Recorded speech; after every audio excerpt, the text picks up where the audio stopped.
Hello, it's Ileana. Welcome back to the Crafty Alcove for the next of my 12 Days of Christmas layouts. And I'm showing you here some of the products that I'm going to be using to make this layout with. The challenge was to use 9 enamel dots, and I just decided to carry on with the 12 days challenges that were set by the Victoria Marie Facebook group.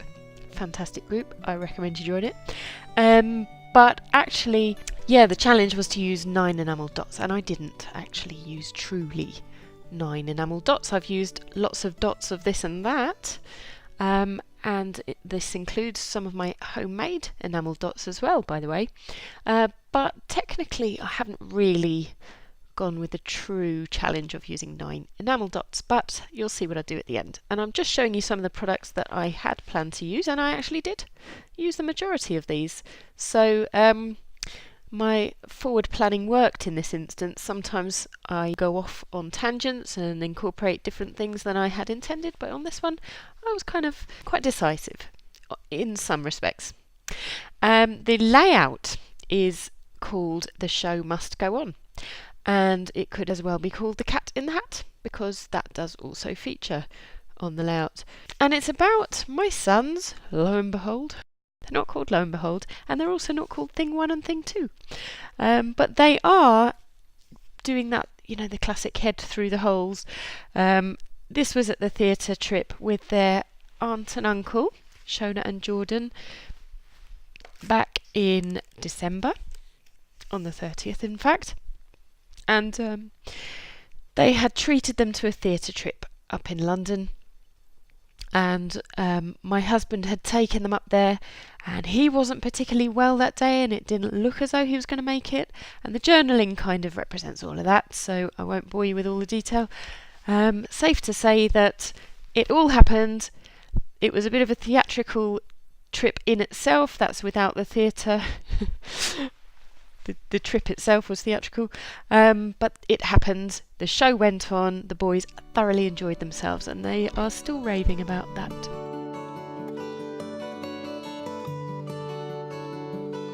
So now this is the vellum tape, which I just wanted a low-tack tape to do this technique with, and it's probably a known technique, I don't know. I haven't seen anyone do this. I came up with the idea when I was shopping online, and I noticed that I was looking for stamps, as I kind of always have a keen interest in those anyway, and I noticed that there's such a thing as edge stamps. And I thought, I could create edge stamps from something I've got if I just overlay a piece of paper in the middle. And so that's exactly what I've done. The scrap paper has overlaid the image. Actually it's the white cardstock, and I've just secured that in place with the vellum tape, which is quite low-tack tape. It's the only low-tack tape I could get a hold of at the time. And then I've stamped around the edges with the Stays On ink, which I suppose ideally Stays On is really for plastics or sheer kind of surfaces, but it also does leave a really crisp black impression, so I wanted that ink over and above the Tim Holtz distress stain, which distress ink that I'd normally grab for the purposes of making a really dark black around the edge, which is to emulate the kind of sketchiness that the Dr. Seuss books do have. So that black cat is quite a sketchy looking cat, and that's why I wanted it to look kind of hand-drawn almost around the edges. There's a lot of journaling on this page actually, and the reason is I've pre-printed some of my, I found this website where you can create your own handwriting in the form of a font. I'm sure everyone else already knew about this from years ago, but I only just discovered it, and I thought, I'm going to make my own font in print, what do you call that, where it's not joined up and also cursive. So I've done that and pre-written my journaling, which has posed a bit of a problem, because then I've hogged the whole 12 by 12 layout with just journaling and not left an awful lot of room for the picture. But you'll see how I overcome that problem in a moment.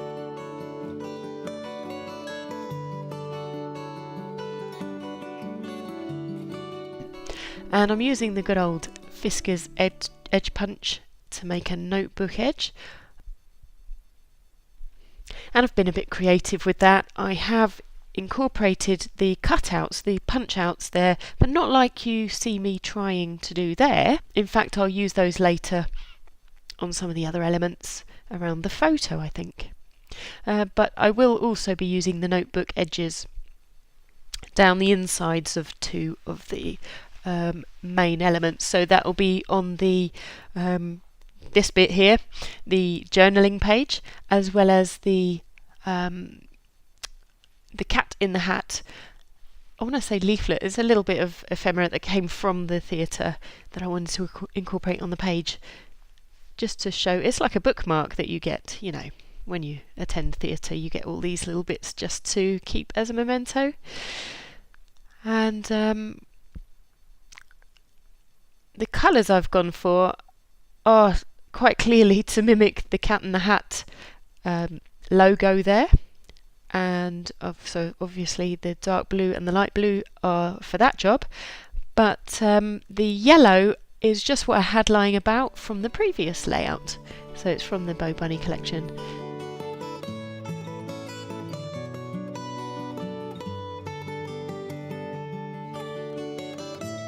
And I do love a bit of washi tape, which I've used to secure down the edge, because I will be flapping that open. I wanted to be able to see the back of that again, as well as the front, so I'll be using that as a kind of opening on the page.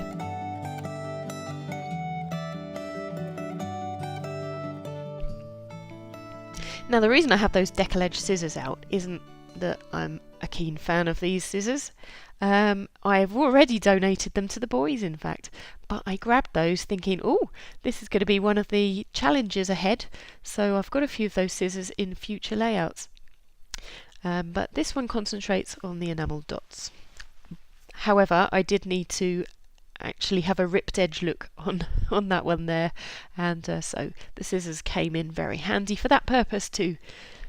Sometimes you forget you have these tools, but anyway, that was quite useful. So I'm going to try as hard as I can to work in this photograph. It was taken by Shona. She sent it to me on her mobile phone, and I loved it. It was so sweet to receive something where I wasn't a part of their day, and I was at work that day actually, and so the photo popped through, and I really treasured it. So I mat it, and I try and figure a way to get it on the layout without it looking too squeezed in. I suppose in an old-fashioned photo album, that is exactly how I'd have done it. I would have just put some pictures as squished into the format of the page as I could. But, you know, with my scrapbooking hat on, I thought, I'm going to have to be a bit more creative than this, because it's just looking really blocky. So obviously this is where I use the punch outs and the different yellow and blues to add interest to the edge. And anyway, so just gluing that all over the place really. I like to waste nothing, so I'm using those up as much as I can, and I love a bit of texture and layering as well, so that's just kind of tipping the hat to that. And I think I'm going to speed through a little bit of where I just twiddle about. Here you go. I don't know what I'm thinking, what can I do? Until, voila, there it goes. It's going to actually sit on the bottom right over the journaling.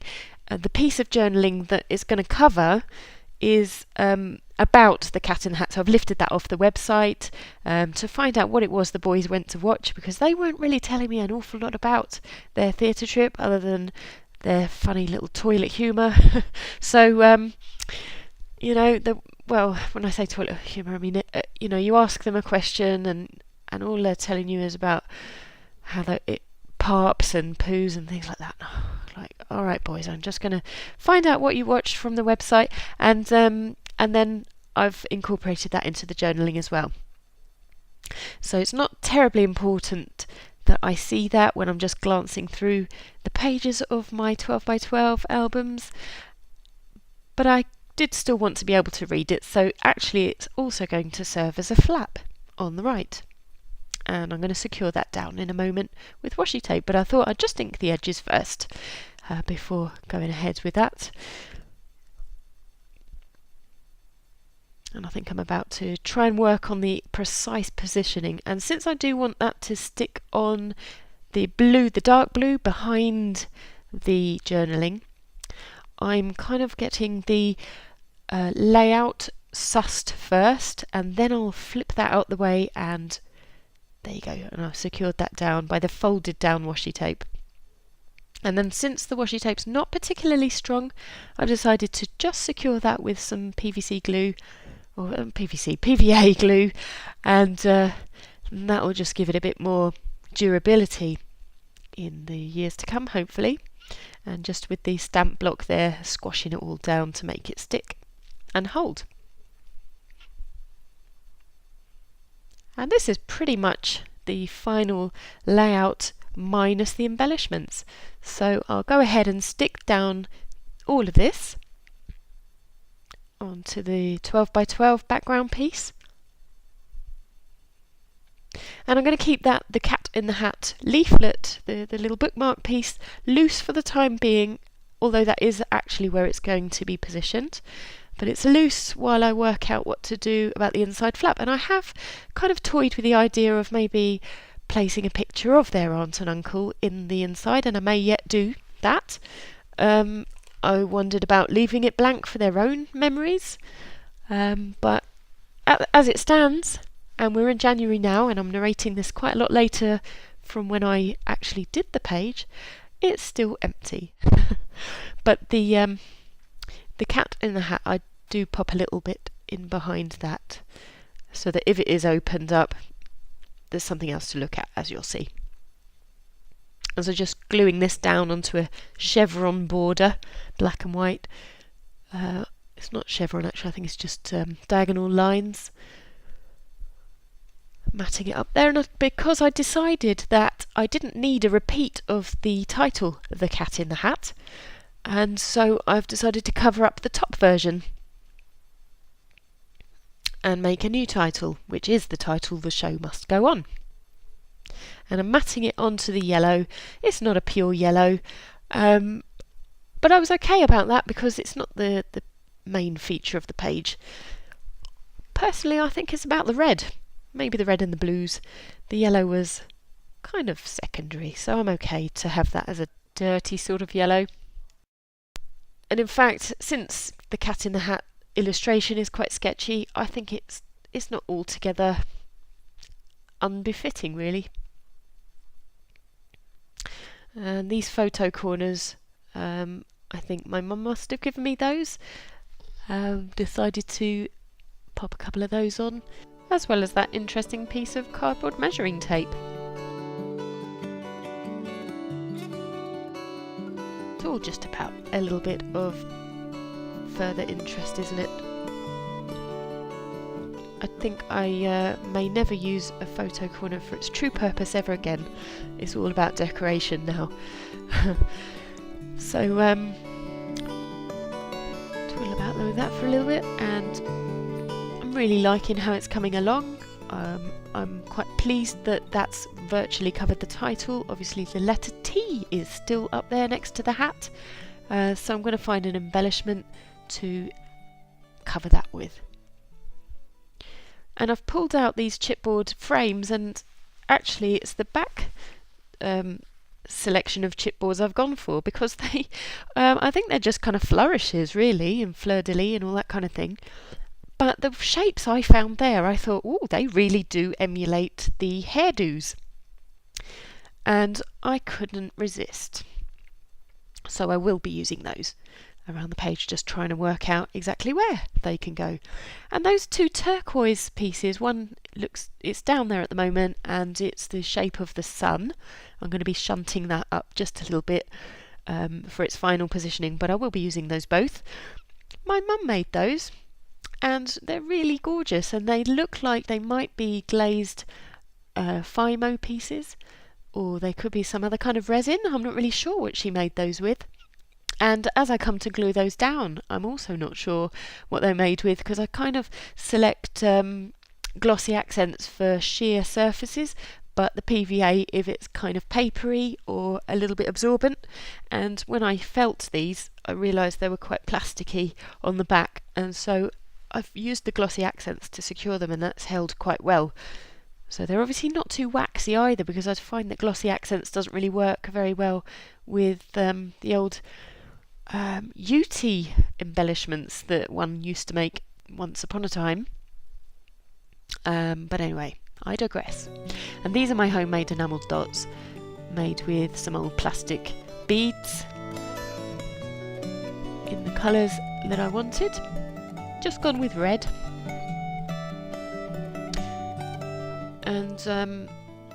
And these are lots of little dots, and some of them are quite glittery, and I've gone with those as well. Later on you'll see me place those. So that's the hairdo embellishment cluster I'm going with up there. Well, the hairdo will end up on the yellow label, the yellow speech mark I should say, from the Daily Flash collection of October afternoon. And sometimes the glue does get a little bit stuck in the tubes, and so I just use my paper piercer to recreate the hole, as I'm sure so many people must do. Or a pin. So yeah, just securing that down, since it takes a little while to dry and secure. And all the layers as well, just making sure they're down. And those chipboard pieces are cardboard, so they're going down with the PVA glue. And I loved those skeleton leaves. Years ago I used to use those in card making. I've had those lying around, but again it's that kind of sketchy look that I thought would really work well for the cat in the hat thing.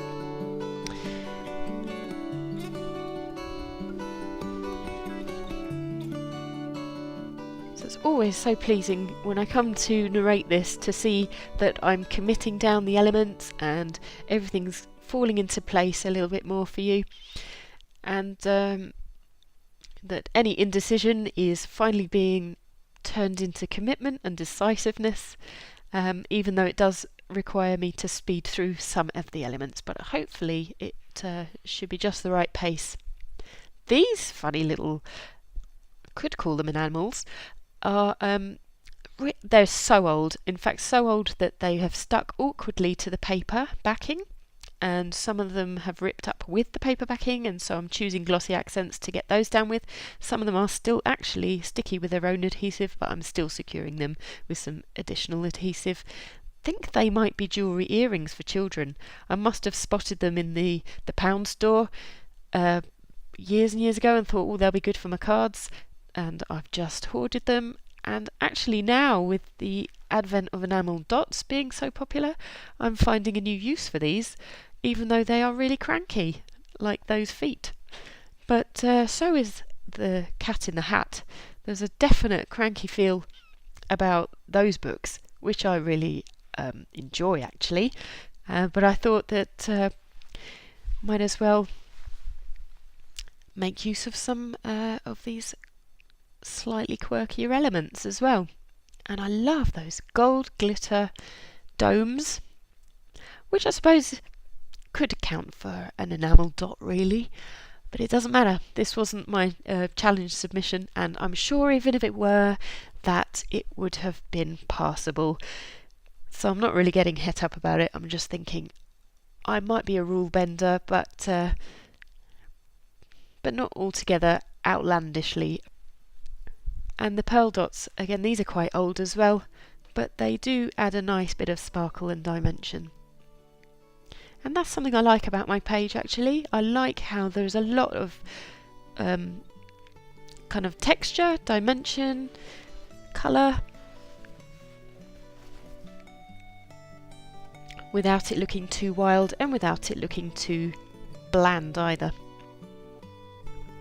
And so finally layering up the title, and I'm going to speed that through a little bit. This is the Vintage Market Alphas from Tim Holtz. It's for my Sizzix, and I've already run those through the machine and probably use them on a previous layout or something like that. And now I've come to the point that I would like to say thanks so much for watching, and I look forward to seeing you again soon. Bye for now.